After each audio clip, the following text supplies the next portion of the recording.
What if I told you that the reason you're struggling financially isn't because you're bad with money, but because the system needs you to be broke? You've been trained silently, subtly, and over decades to make financial choices that look normal, but are actually engineered to keep you dependent.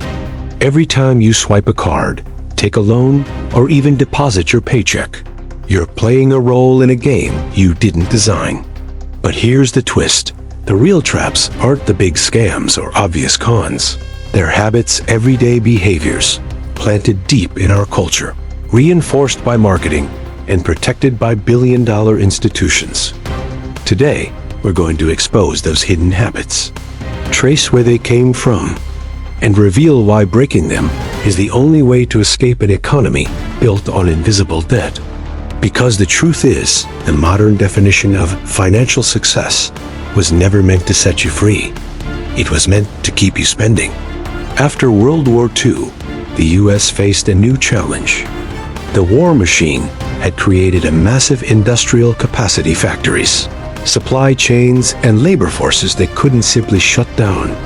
So, government economists and corporate strategists faced a question. How do you keep the economic engine running when the war is over? The answer was genius and dangerous. You create a culture of permanent consumption. In 1947, retail executives coined a new term, planned obsolescence. Instead of making products that last, they began designing them to fail, just slowly enough that customers wouldn't notice. Advertising shifted from need to desire. Edward Bernays, the father of modern PR and nephew of Sigmund Freud, taught corporations to sell emotion, not utility.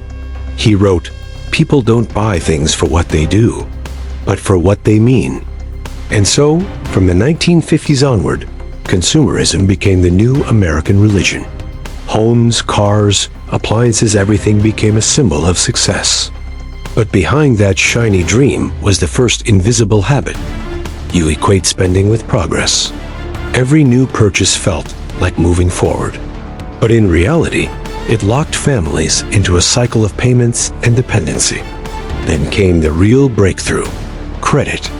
In 1950, the Diners Club launched the first modern credit card, a novelty for elite businessmen. By the 1970s, Visa and MasterCard had transformed it into a household necessity. But what most people never realized was that this shift fundamentally changed the psychology of money. Paying with cash forces you to feel the loss, the physical act of parting with money. Credit, on the other hand, detaches emotion from transaction. This was no accident. Behavioral economists later confirmed, when people spend with credit, they spend up to 83% more than with cash. The banks knew this decades earlier. And here lies the second invisible habit. You mistake access to credit for financial strength. Your limit isn't a reflection of what you can afford. It's a measurement of how profitable your debt is to someone else.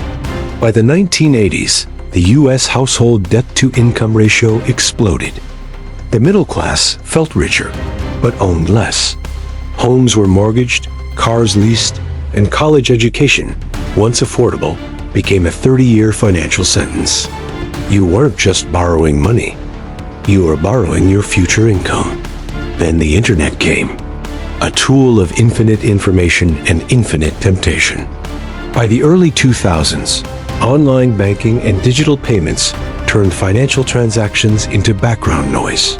You could spend without even realizing it.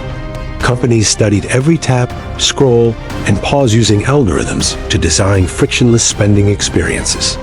That buy now, pay later button? It wasn't made for convenience. It was built to normalize microdebt, to blur the line between affordability and fantasy. And with social media, a new metric of worth emerged: visibility. You didn't just want to be rich, you wanted to look rich. The result? People began buying lifestyles instead of assets. Luxury brands became badges of identity, even when owned through debt. This gave rise to the third invisible habit. You confuse image with security. You chase status symbols thinking they'll buy respect, when in reality, they quietly drain your future power. And here's the kicker: corporations know it. They study how long you hesitate before a purchase, how much credit you have left, and what emotional triggers make you spend. The system isn't broken. It's working exactly as designed. Fast forward to today. Global debt has surpassed $315 trillion. That's over 3 times the entire world's annual GDP. Every country, every household, every business owes someone. But here's the paradox. If everyone is in debt, who's the creditor? The answer leads us to the heart of modern finance, the central banking system. Money itself is now born as debt. Every dollar in existence was loaned into circulation, owed back with interest. That means mathematically, there is always more debt than money. Someone must always owe. This perpetual imbalance keeps economies moving, but it also guarantees that true financial freedom, on a mass scale, is impossible. Your individual habits, the spending, the borrowing, the chasing, are not random flaws. They are mechanisms that feed this larger engine. The more you play along, the more the system thrives. Governments have tried to fix the system by printing more money, lowering rates, and offering stimulus. But these measures only deepen the dependency. Cheap money fuels more borrowing. More borrowing inflates prices. And inflated prices push people back into debt. It's a feedback loop disguised as progress. Even financial education, as promoted today, often misses the point.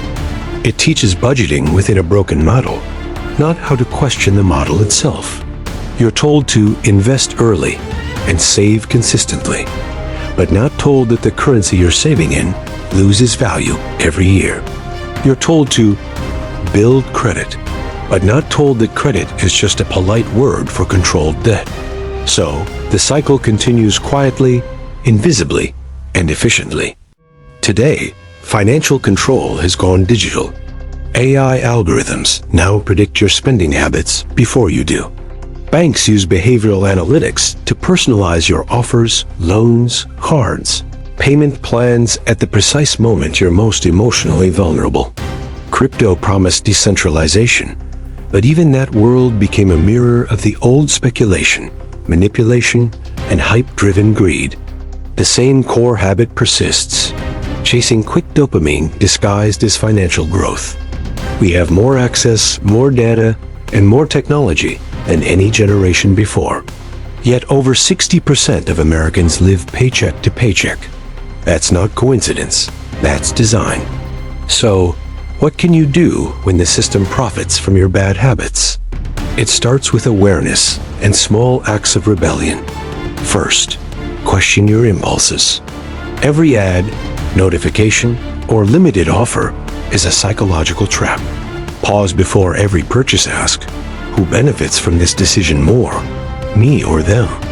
Second, build assets, not appearances. Real wealth is quiet. It compounds in the background, not on display. Focus on ownership, not optics.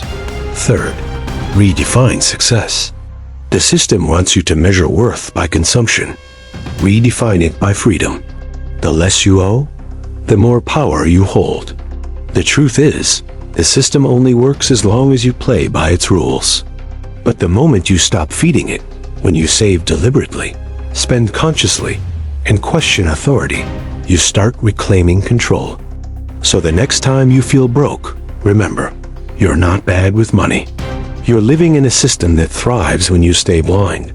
And now, you can finally see it. If this opened your eyes, share it. Someone you know is still trapped in the habits that keep them broke. Help them see what's been hidden all along. Subscribe for more deep dives into the money systems shaping our world, because the first step to financial freedom is understanding who profits when you don't have it.